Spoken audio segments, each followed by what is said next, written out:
Hello, thank you for joining us today on the Profit Scale Thrive podcast, where we guide attorneys to overflowing profits, scaled growth, and thriving lives. I am your host, Kelly Brubaker. We have a secret though. This is a special place because we don't work with every law firm owner. We support the solo attorneys who are also single parents because we know the special challenges you face, and we know the business advice out there is not always practical for you and your firm. Each week, we will talk about things that will give you the insight you need to stop feeling overwhelmed, to gain back your confidence, and to finally enjoy your law firm and your life again. Hello, and thanks for joining me today for podcast episode number 15. Welcome back, or for those who don't know me yet, my name is Kelly Brubaker. I am a CPA and a business coach who supports solo attorneys who are single parents. I'm also a certified Profit First professional, which means I help my clients implement the cash management system presented in the book Profit First, written by Mike Michalowicz. A few weeks ago, starting with episode 5 of my podcast, I began a dedicated series of episodes to share with you in detail, chapter by chapter, the book Profit First. If you have read the book, please follow along as I will share tips not in the book along the way. If you have not read the book, but you're curious about it, please stick around as we go through chapter by chapter. This week, we're talking about chapter 11, how to keep it from falling apart. We have done a lot of work so far to understand why Profit First works, how to use it, and how to customize it perfectly for our own business. And this is the last chapter. Mike holds no punches in this final chapter. He's blunt about it. The single biggest reason Profit First falls apart for someone is because they did it alone. And really, the bigger reason is lack of discipline. We are the worst enemy of Profit First. We don't do the debt freeze all the way. We don't cut back on staffing expenses or move to a more affordable office. We don't challenge the industry norms and try to innovate. What we do instead is steal from ourselves. We take our profit balance to pay bills. We steal from our tax account to pay our salary. We borrow, beg, and steal from ourselves. Mike shares a story told to him by his good friend, Anjanette Harper, about when she went to winter camp in Minnesota with her classmates when she was 13. It's important to note that kids were city kids being shipped to camp in the woods in the coldest month of the year, January. They were restricted from using the one indoor bathroom, except to brush their teeth. They had to put on 3 layers of clothes plus coats to trek out to the outhouse for potty breaks.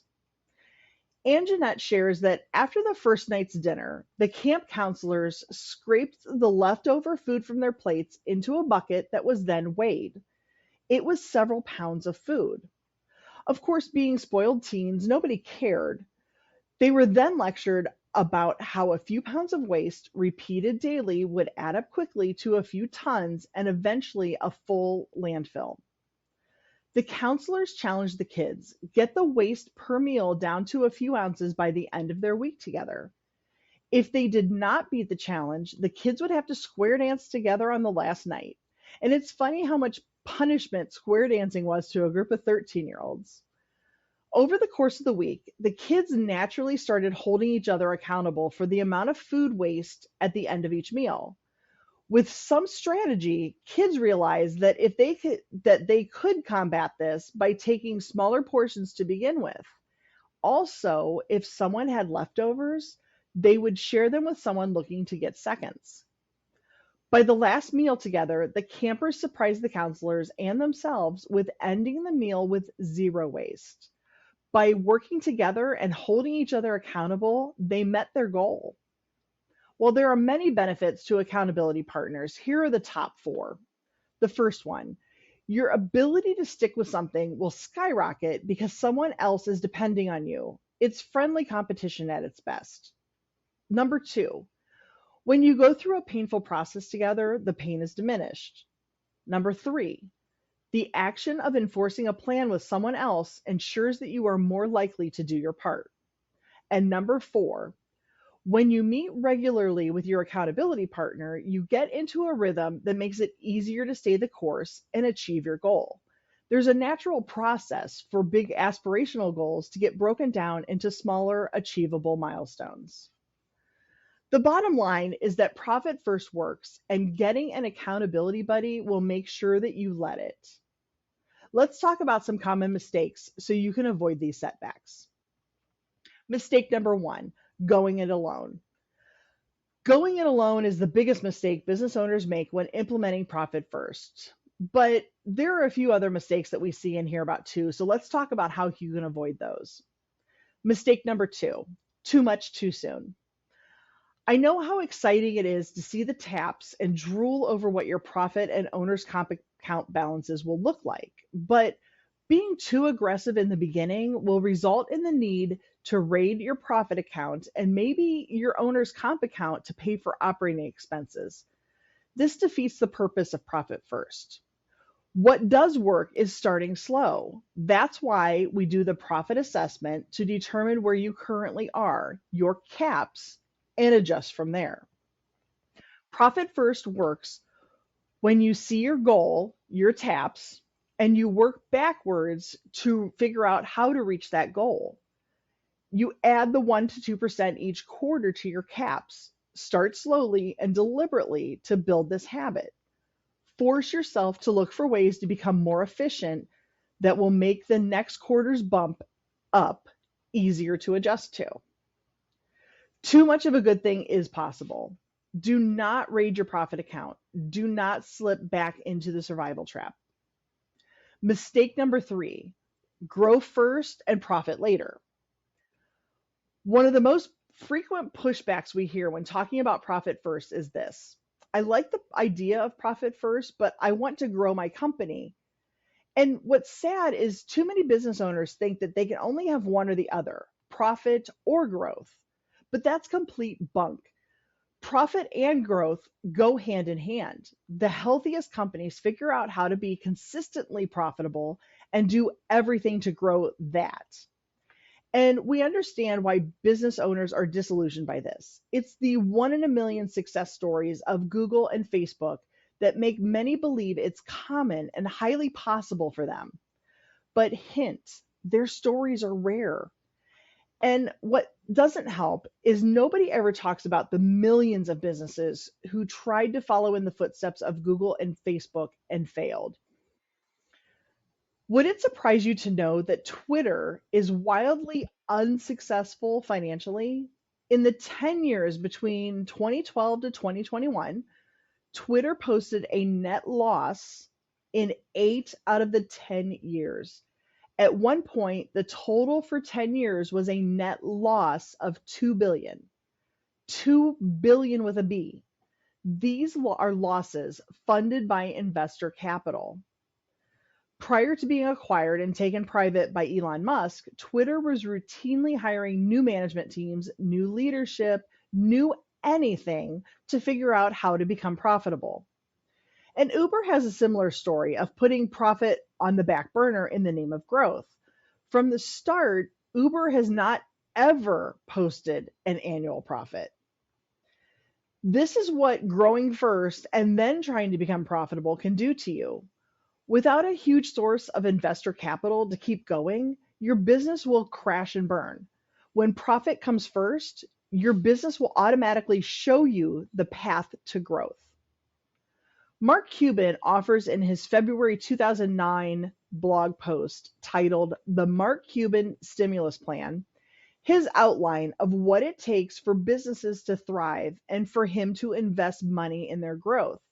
And the two most important items he lists are: first, it can be an existing business or a startup. And number two, it must be profitable in 90 days. And let that sink in. Mistake number four, cutting the wrong costs. Over and over throughout each chapter of the book, we have talked about cutting costs, but I've always emphasized that we are aiming to be frugal, not cheap. Here's another mistake: cutting costs to the point where we are being inefficient. Mike's example is that he toured a knife factory. The owner bragged about how he saved money by using processes and equipment from the 1960s.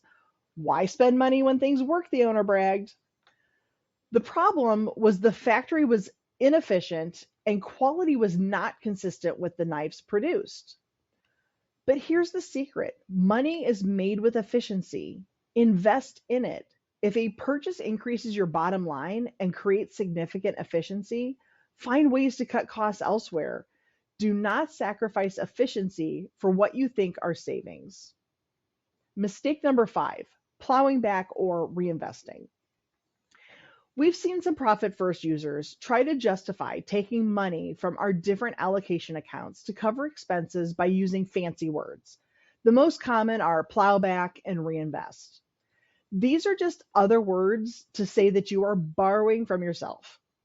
The truth is that when you need to borrow from any of the allocation accounts to pay for operating expenses, 99% of the time your expenses are too high, and you need to fix that fast.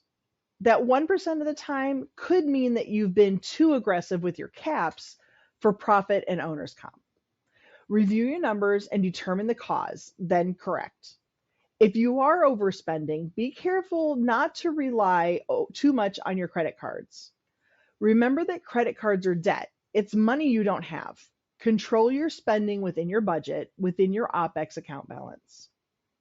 Mistake number 6: raiding the tax account. So you remember that your tax preparer has been telling you that your quarterly tax payments this year will be $5,000 each quarter. But you just realized that you've been putting enough away to support $8,000 per quarter. Do not assume that this means you have over allocated to your tax account. What happens with Profit First is that as you become more efficient and grow your business, you will owe more in tax. And this is not bad. Profit first allocations are based on percentages because as your business grows, you will continue to allocate funds that will support that growth.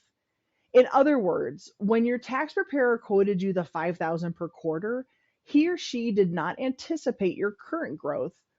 While you may be remitting $5,000 per quarter, when your annual tax return is prepared, you will have a large balance due. That is why the excess money is in your tax account, to cover that bill. So do not touch your tax account until your annual tax return is prepared and you know without a doubt that the account has excess funds. Mistake number 7: adding complexity. An unexpected thing that has begun to happen with Profit First is users making it too complicated, with the belief that they have always struggled with their business, so they conclude that Profit First cannot be simple. Don't fall for it. Do not add rules to add confusion. For example, trying to factor in depreciation or amortization into your allocations. False. Neither of those things are cash. Cash is cash. You either have it or you don't. Profit First is easy. It has been designed to work with your natural behaviors. Do not overthink it. Do not add complexity. Do not try to outsmart the system. Just get comfortable with the fact that sometimes getting the results you want is actually way easier to achieve than all the hard work you have put in to get the results you don't want. Mistake number 8: skipping the bank accounts. This is the last mistake we're going to talk about. Some people try to simplify the system by not setting up the bank accounts. They use a spreadsheet, a notebook, or they ask their bookkeeper to track it for them. And this approach quickly falls apart because it will take time to track the information manually.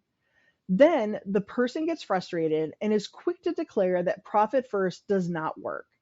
The fact is, they did not actually do Profit First. That's why what they attempted did not work. Profit First must be set up to be directly in the path of your natural behavior. You log into your bank accounts online and make decisions based on what you see. That's why you must have Profit First visible at your bank. Spreadsheets and notebooks are too late. They're not always easily accessible nor updated in real time. Profit First at the bank will be in your face every time you log in. This will enable you to manage your profitability and cash flow decisions in real time. Set up your accounts so you cannot avoid them, and that is exactly how it needs to be done.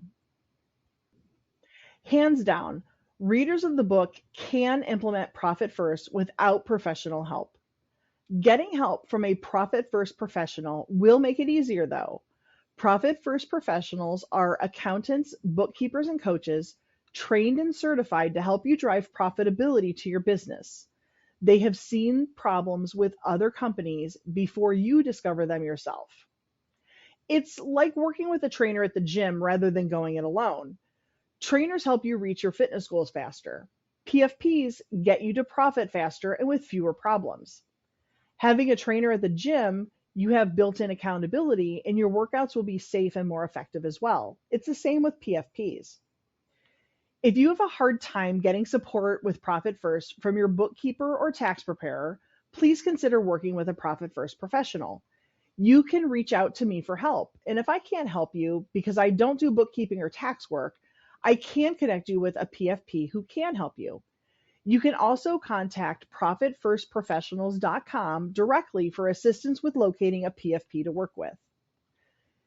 It's easy to fall off the wagon with trying to convince ourselves that it was easier before Profit First. Hint, it wasn't. Or that we were happier doing the things the old way. Hint, we weren't.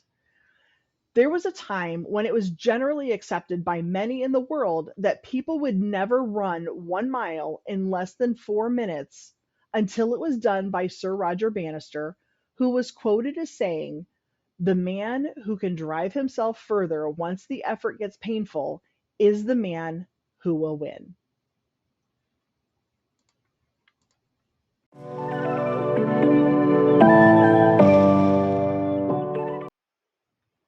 And now it's time for our listener's question of the week. Today's question is from Elijah. My business is a brand new startup. When should I implement Profit First? Thanks for your question, Elijah. The answer is immediately. In fact, the sooner you start with Profit First, the sooner you will master financial discipline and force your business to run efficiently.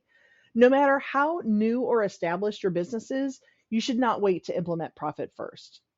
If you would like to submit a question for a future episode, please send an email to podcast@profitscalethrive.com. And no, by sending an email, you will not get added to an email distribution list.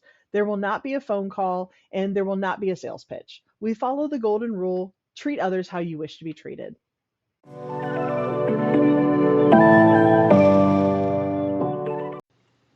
This week's inspirational quote is from Zig Ziglar. A goal properly set is halfway reached.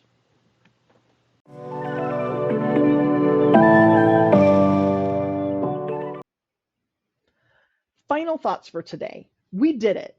We broke down every chapter of the book Profit First, taking it step by step or chapter by chapter, making it less daunting, I think. Please let me know if you have enjoyed these episodes and the tips and tricks I've added throughout our journey. So here's your homework for this week. Get real with your bookkeeper, tax preparer, and coach. Come up with a game plan with your support team to ensure that you do not allocate too much revenue to your profit account or not enough to your tax account. Get your team together quarterly for check-ins to make sure that you are consistently building up your profit and other allocations while reducing your operating expenses. Like Nike says, just do it. Next week, we will be talking about leveraging technology in your firm. What is the role of technology in streamlining your operations, how to use technology to improve productivity of your firm, and how to enhance the client experience. If you have any questions about today's episode, feel free to comment if you are watching on YouTube or send me an email to podcast@profitscalethrive.com. If you know someone who might need to hear this information, please share this episode with them. Or if you are on YouTube, tag them below. Be sure to follow and subscribe to get notifications for future episodes. Did you enjoy this episode? Please consider leaving a review. And before I go, remember, profit is something you intentionally plan for in the beginning. It is not a potential bonus at the end of the year. Thanks and have an amazing day.